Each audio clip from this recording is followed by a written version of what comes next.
بسم اللہ الرحمن الرحیم۔ 10واں پارہ۔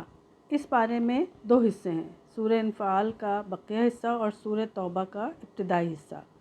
سورہ انفال کے بقیہ حصے میں 5 باتیں ہیں۔ نمبر 1، مال غنیمت کا حکم، غزوہ بدر کے حالات، اللہ تعالیٰ کی نصرت کے 4 اسباب، جنگ کے متعلق ہدایات اور ہجرت اور نصرت کے فضائل۔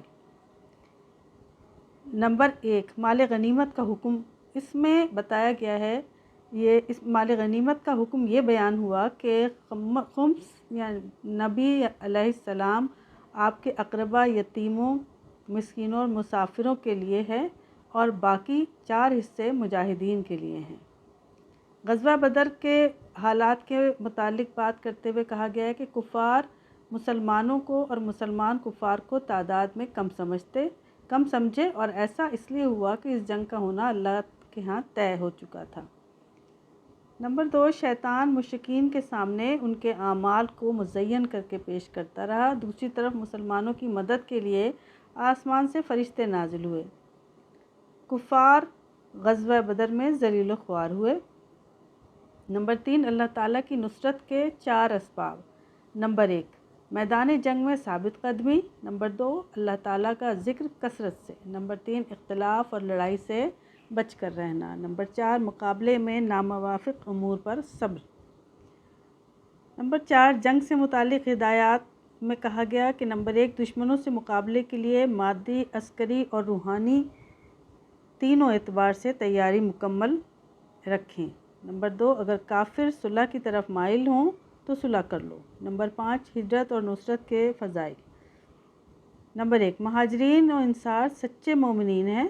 نمبر 2، گناہوں کی مغفرت۔ نمبر 3، رزق کریم کا وعدہ۔ سورہ توبہ کا جو ابتدائی حصہ اس پارے میں ہے، اس میں 2 باتیں ہیں۔ نمبر 1، مشرکین اور اہل کتاب کے ساتھ جہاد۔ مشرکین سے جو معاہدے ہوئے تھے ان سے برات کا اعلان ہے۔ مشرکین کو حج بیت اللہ سے منع کر دیا گیا۔ اہل کتاب کے ساتھ قتال کی اجازت دی گئی۔ مسلمانوں اور منافقوں میں امتیاز کرنے والی بنیادی چیز غزوہ تبوک بنی۔ رومیوں کے ساتھ مقابلہ، جو وقت کے سپر پاور تھے اور شدید گرمی اور فقر و فاقہ کے موقع پر پھل پکے ہوئے تھے، مسلمان سوائے چند کے سب چلے گئے، جبکہ منافقین نے بہانے تراشنے شروع کر دیے۔ پارے کے آخر تک منافقین کی مذمت ہے، یہاں تک فرما دیا کہ اے پیغمبر، آپ ان کے لیے 70 بار بھی استغفار کریں تو بھی اللہ تعالیٰ ان کی مغفرت نہیں کریں گے، اور اگر ان میں کسی کا انتقال ہو جائے تو آپ اس کی نماز جنازہ بھی نہ پڑھیے گا۔ پھر ان مسلمانوں کا بھی ذکر ہے جو کسی عذر کی وجہ سے اس غزوے میں نہیں جا سکے۔ گزشتہ پارے میں سورہ انفال کا آغاز ہوا تھا اور اس پارے میں اس کا اختتام ہوتا ہے، اور سورہ توبہ کی ابتدائی 93 آیات ہیں۔ سورہ انفال کے آغاز میں مال غنیمت کے حوالے سے تربیت کرنے کے بعد اب یہاں اس کی تقسیم کا طریقہ بتایا گیا ہے۔ اس کا حکم یہ ہے کہ اس کے 5 حصے کیے جائیں گے۔ 5واں حصہ اللہ اور اس کے رسول کے لیے ہے اور باقی 4 حصے مجاہدین میں تقسیم کیے جائیں گے۔ سوار کے 2 حصے اور پیادے کے لیے 1 حصہ ہے۔ جو اللہ اور اس کے رسول کا حصہ ہے وہ دراصل رسول صلی اللہ علیہ وآلہ وسلم، آپ کے اہل بیت اور ضرورت مند مسلمانوں کے لیے ہے۔ اللہ کا نام صرف برکت کے لیے آیا ہے۔ مال غنیمت امانت ہے، تقسیم سے پہلے اس میں کچھ بھی لینا مجاہد کے لیے جائز نہیں۔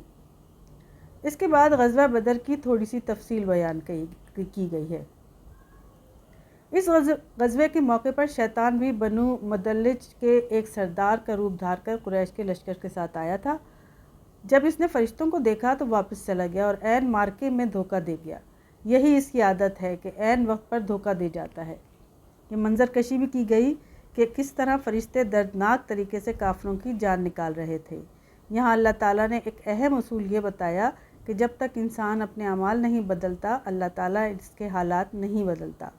ناشکری ہوگی تو نعمتیں چھن جائیں گی، جبکہ شکر اور اطاعت سے نعمتیں برقرار رہتی ہیں۔ صحابہ کرام کی تعریف کی گئی کہ اللہ نے ان کے دل میں ایک دوسرے کے لیے محبت ڈال دی، یہ اللہ کا انعام ہے جو مال سے نہیں مل سکتا۔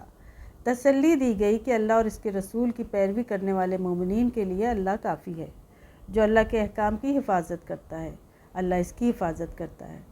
جہاد کی ترغیب دی گئی کہ اگر جہاد کے لیے عزم پختہ ہو تو تم اپنے سے دگنا دشمن پر غالب آ جاؤ گے۔ اللہ پر کامل بھروسہ ہی اصل چیز ہے۔ غزوہ بدر کیونکہ پہلا تجربہ تھا اس لیے جنگی قیدی بھی پہلی دفعہ آئے تھے۔ نبی کریم نے صحابہ سے مشورہ کیا کہ ان کے ساتھ کیا معاملہ کیا جائے۔ سیدنا عمر کی رائے تھی کہ ان کو قتل کر دیا جائے کیونکہ یہ اسلام دشمن ہے۔ ان کے قتل سے مسلمانوں کی ہیبت قائم ہو گئی۔ سیدنا صدیق اکبر اور بعض دوسرے لوگوں کی رائے ہوئی کہ ان کو فدیہ لے کر چھوڑ دیا جائے تاکہ ان کے دل نرم ہوں۔ چنانچہ فدیہ لے کر ان کو آزاد کر دیا گیا، لیکن اللہ تعالیٰ کو یہ فیصلہ پسند نہیں آیا۔ چنانچہ تنبیہ کی گئی کہ اس فیصلے پر عذاب آ سکتا ہے، لیکن ساتھ یہ بتا دیا کہ یہ فدیہ تمہارے لیے جائز ہے۔ سورۃ توبہ بھی مدنی سورت ہے، اس کو بسم اللہ کے بغیر لکھا گیا ہے۔ اب آگے ہم سورۃ توبہ کی بات کریں گے جو کہ مدنی سورت ہے اور بسم اللہ کے بغیر لکھا گیا ہے۔ اس میں قرآن کی بقیہ تمام سورتوں کے مقابلے میں سب سے زیادہ تعداد میں تقریباً 16 دفعہ توبہ کا لفظ آیا ہے۔ یہ غزوہ تبوک کے دوران اور اس کے بعد نازل ہوئی۔ اس کے مضامین زیادہ تر غزوات سے متعلق ہیں۔ اس سورت کے ذریعے سے مشرکین مکہ کو 4 ماہ کی مہلت دی گئی کہ اس کے بعد ان سے کیے گئے تمام معاہدے کالعدم ہو جائیں گے اور ان کے لیے جزیرۃ العرب میں رہنے کی ممانعت کر دی جائے گی۔ جو معاہدہ ان کے قبائل کے ساتھ تھے جو اپنے عہد پر قائم رہے اور مسلمانوں کے خلاف کسی مہم جوئی کا حصہ نہیں بنے، ان کے معاہدے مقررہ مدت تک پورے کیے جائیں گے۔ اس میں واضح کیا گیا کہ توبہ وہی سچی ہے جس کے بعد عمل میں تبدیلی آئے۔ نیز بتایا گیا کہ اللہ تعالیٰ امتحان لیتا رہے گا تاکہ تمہارا اخلاص نکھر کر سامنے آ جائے اور مجاہدین نمایاں ہو جائیں۔ اب تک بیت اللہ کے متولی یہی مشرکین تھے، اب وقت آ گیا کہ ان سے یہ خدمت لے لی جائے۔ چنانچہ اعلان ہوا کہ مشرکین کے لیے جائز نہیں کہ وہ مسجدوں کو آباد کریں، مسجد کو نمازی مومن ہی آباد کرتے ہیں۔ مسجدوں کی آبادی مسلمانوں کی اجتماعی ذمہ داری ہے۔ یہ بھی بتا دیا کہ حاجیوں کی خدمت اور مسجد کی دیکھ بھال کرنے والا اس طرح نہیں جو مومن ہو اور جہاد کرے۔ مہاجر اور مجاہد کا اللہ کے نزدیک اونچا درجہ ہے اور اس کے لیے جنت کی بشارت ہے۔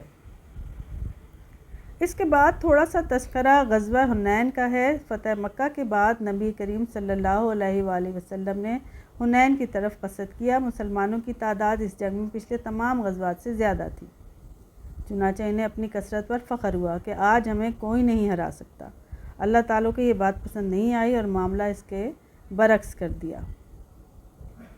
اس کے بعد حکم ہوا کہ آج کے بعد سے مشرکین کا داخلہ حرم میں ممنوع ہے۔ اس کے بعد اہل کتاب سے نمٹنے کی تلقین کی گئی کہ یا تو وہ ایمان لے آئیں یا جزیہ دیں تو ہی جزیرہ عرب میں رہ سکتے ہیں۔ اسی مناسبت سے اہل کتاب کی بعض بری صفات بیان کی گئیں کہ وہ اسلام کے خلاف پروپیگنڈا کرتے ہیں۔ ساتھ ہی اعلان کر دیا کہ اللہ اپنے دین کو تمام ادیان پر غالب کر کے رہے گا۔ اس کے بعد مزید چند ہدایات جہاد کے بارے میں دی گئیں۔ یہاں غزوہ تبوک کا بھی ذکر کیا گیا ہے۔ تبوک میں رومیوں سے جنگ کا ارادہ تھا، لمبا سفر تھا، نکلنا سب کے لیے فرض تھا، سخت گرمی کا موسم تھا اور فصل کٹائی کے لیے تیار تھی، اس لیے بعض لوگوں کو جانے میں مشکل ہوئی۔ اس پر اللہ تعالیٰ نے فرمایا دنیا کی راحت کو آخرت پر فوقیت نہ دو، یہ دنیا میں بس چند دن کی ہے، آخرت کی راحت دنیا کی مشقت کے بغیر حاصل نہیں ہوتی۔ اس صورت میں اللہ تعالیٰ نے بہت تفصیل سے جنگ اور امن میں منافقین کا رویہ بتایا کہ امن میں تو بڑھ چڑھ کر باتیں کرتے ہیں اور جب لڑائی کا وقت آتا ہے تو بہانے بناتے ہیں۔ غزوہ تبوک سے واپسی پر ایک موقع پر نبی کریم ایک گھاٹی سے اکیلے گزر رہے تھے تو کچھ منافق آپ پر حملہ آور ہونے کا ارادہ کرنے لگے کہ آپ کو یہیں ختم کر دیں۔ اللہ تعالیٰ نے ان کے ارادوں کو ناکام بنا دیا۔ اس طرف بھی اشارہ ہے، چنانچہ حکم ہوا کہ اب ان کفار اور منافقین کے ساتھ سختی سے پیش آئیں اور ان کے خلاف جہاد کریں۔ ایک ہدایت یہ بھی دی گئی کہ منافقین کے لیے بخشش کی دعا کرنے سے گریز کریں اور ان کی نماز جنازہ تک ممنوع قرار دے دی گئی۔ منافق ان نادار مسلمانوں کا مذاق اڑاتے تھے جو محنت کر کے اللہ کی راہ میں خرچ کرتے تھے۔ آخر میں ان صحابہ کی تعریف کی گئی جو ناداری کی وجہ سے جا نہیں سکتے اور غم سے روتے ہیں، یہ محنت مزدوری کر کے اللہ کی راہ میں خرچ کرتے ہیں۔ اللہ تعالیٰ نے ان کو تسلی دی کہ معذور، کمزور اور غریب مسلمانوں کے لیے مغفرت کا وعدہ ہے۔ مومن مرد اور عورتیں ایک دوسرے کے نیکی میں ساتھی اور مددگار ہیں۔ ان سے اللہ کی رحمت، خوشنودی اور ہمیشہ کی جنت کا وعدہ ہے۔ اللہ ہم سب کو ثابت قدمی سے اپنے دین پر عمل کرنے کی توفیق عطا فرمائے۔ آمین ثم آمین۔ یا مقلب القلوب ثبت قلبی علی دینک۔